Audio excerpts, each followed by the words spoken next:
Hi guys, my name is Bon and welcome back to my video. And today we are going to be talking about the 5 introverted habits that my wife gets angry at me about. So, let's go.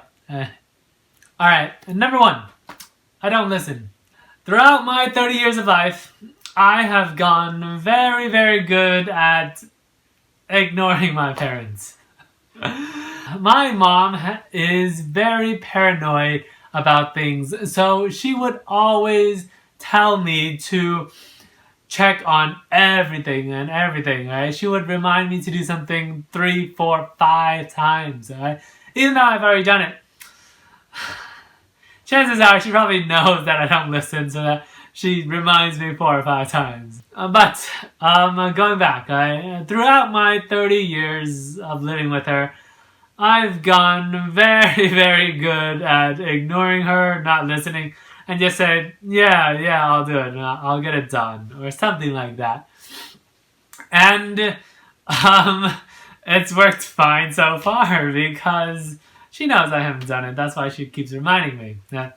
But, okay, when it comes to my wife, when she's talking and I said, yeah, babe, I'll do it,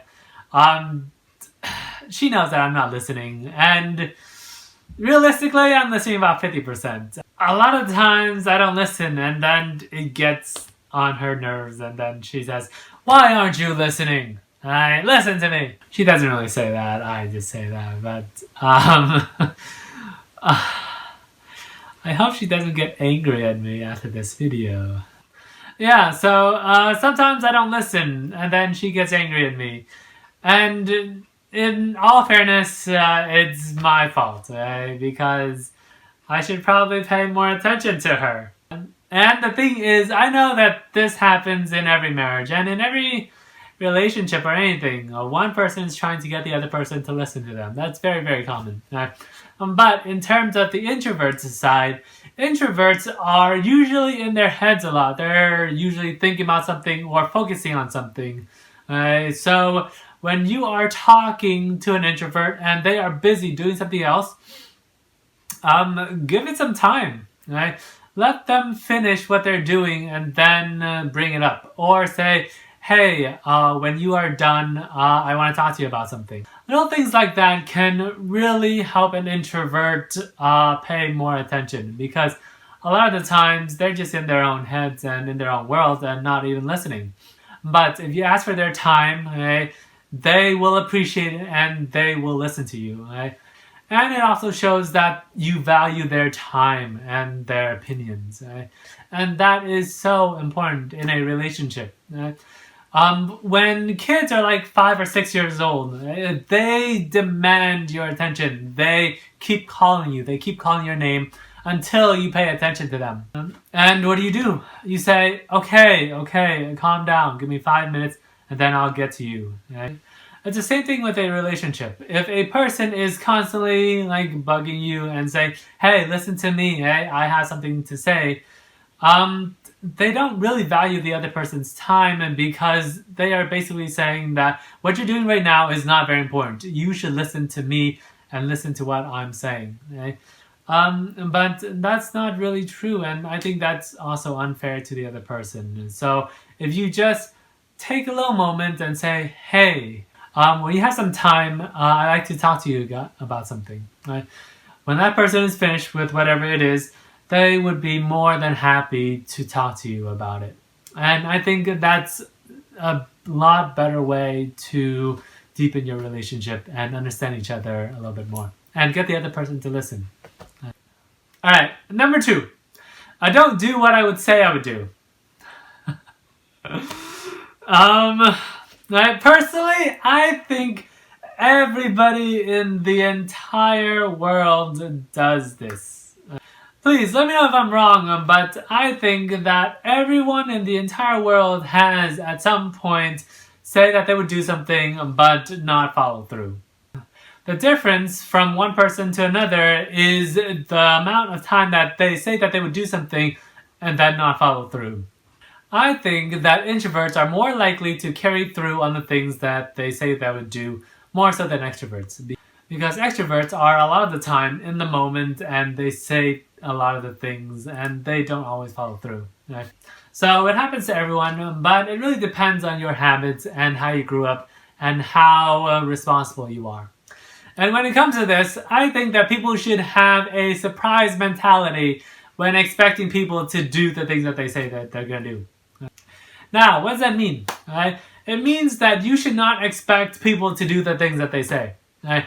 But when they do, you should be wonderfully surprised and be happy that they do it. Right? So I'll explain this mentality through an example. Right? So this happens with a lot of my students. I ask them at the end of the tutoring period and say, so, right, are you going to do your homework tonight? They said, yeah, right, of course I'll do it. Right? And then, right, the next day that I see them, they said, I didn't do my homework. Wow, I'm so surprised, right? I'm so shocked. Why did I think that you were going to do your homework when you specifically say that you're going to do your homework? Alright, now, the same student, okay, he comes up to me the day before the test and said, hey, help me study. And then at the end of the tutoring session, he said, alright, I got this, okay? I'm going to get an A tomorrow, okay? And this student really hasn't gotten an A. I didn't believe that he was going to get an A. And then, a week later, he comes home with an A on his test, okay? And said, wow, you really got an A, okay? That's crazy, okay? So the whole point of that example is to say that you should have a surprise mentality. If someone is not doing what they say that they're going to do, yeah, act surprised, but don't really be surprised because they probably weren't going to do it anyways. And then when they do it, really act surprised and say, oh, wow, it's a good surprise. And so always have a surprise mentality and don't expect anything from anyone. Whenever they say something, just don't expect that they'll do it. And then you won't get your hopes up and you won't be angry. Because chances are, they'll surprise you. One way or the other. Alright, number 3. Number 3 is very relevant to introverts. And that is they have hobbies that they do by themselves. And while this is fine for most people, it is not really fine when you are married or when you are in a relationship. Because chances are the other person wants to do things with you. But if you are an introvert, you have probably developed a list of hobbies that you can do by yourselves because you've been alone for a very long period of time. So you just find ways to entertain yourself. But now that you are in a relationship or married, you have to slowly change those things. Right? But the thing is, the other person doesn't really understand that well. And when they see that you're doing things by yourself and not including them, they feel left out. So for me, the things that I do by myself is that I read manga, I watch anime, of course I would, I'm Asian. I play games and I read fantasy novels. Which none of those things require another person to do. And I've been doing that for decades.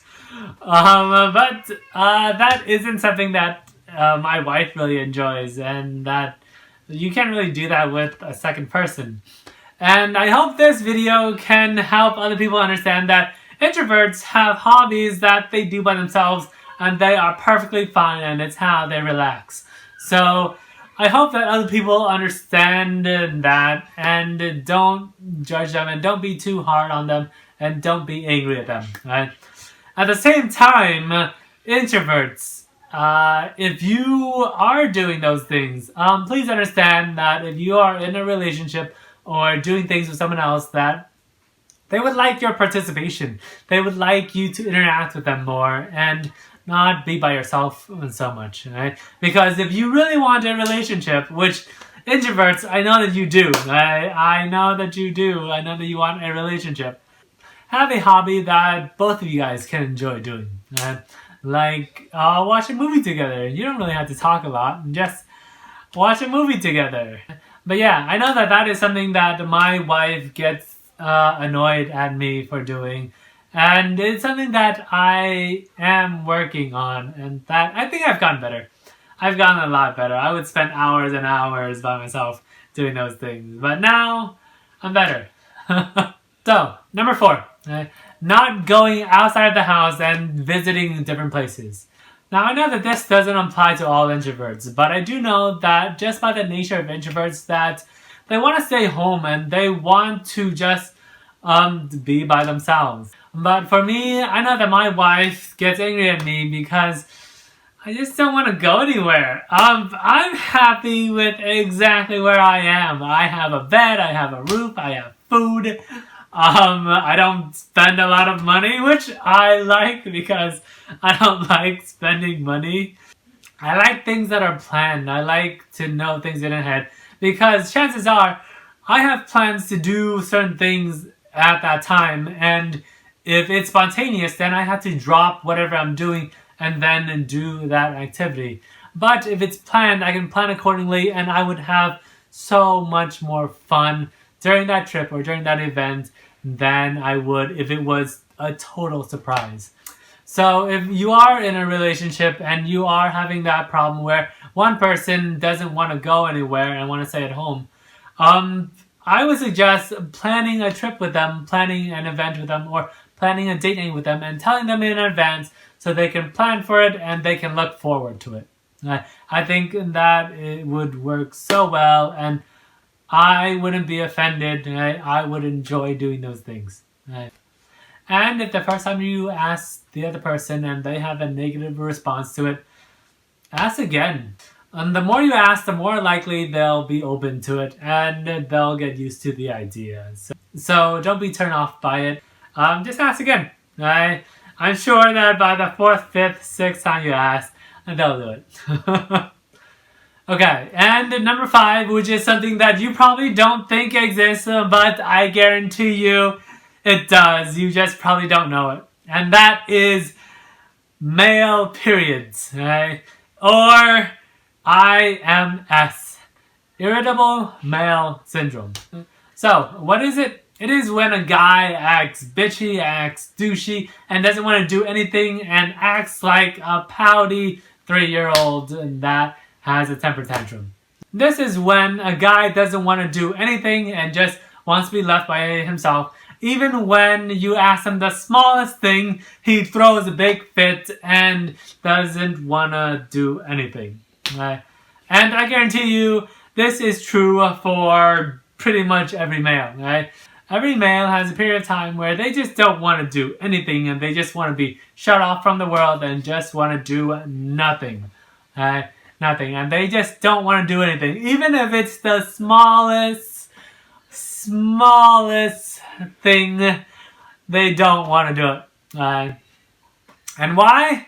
It's because nobody knows why, right? They're just illogical and they just don't want to do it. Yeah, it's pretty much when girls get their period and they act moody. The only difference between IMS and PMS is that IMS is just a lot shorter. It's usually between 30 minutes to an hour and an hour and a half. And then they'll get over it. They're a big boy. They'll get over it. Maybe. It depends from case to case. But I do know that sometimes guys just don't want to do anything. Guys just don't want to do anything, no matter what it is. And that annoys ladies like to no end. Like they're saying like, dude, why aren't you doing this for me? Come on, it's just a little bit. Come on, why? And girls get angry at this. And it's totally understandable. I mean, I would get angry at a guy who would act like that and act bitchy and douchey like that. But it happens to every male. It happens to every guy.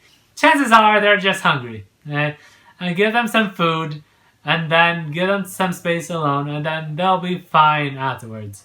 So if you find that that person is just irritable and irritating and annoying, give them some time and then they'll be fine. Yeah, and make sure you call them out on it. Say that, okay, hey, I know you're having your male periods right now. When you are over it, come talk to me. So when they do get over it, they'll come over and say, hey, I'm sorry I was acting like such a douche back then. Sorry, what did you want me to do again? Also, understand that male periods, unlike female periods, happen throughout the whole month, and it doesn't follow a set schedule, and it can happen more than once a month. It usually happens more than once a month. So, and that's all that I have for you guys today. Thank you for watching my video. I hope you guys enjoyed.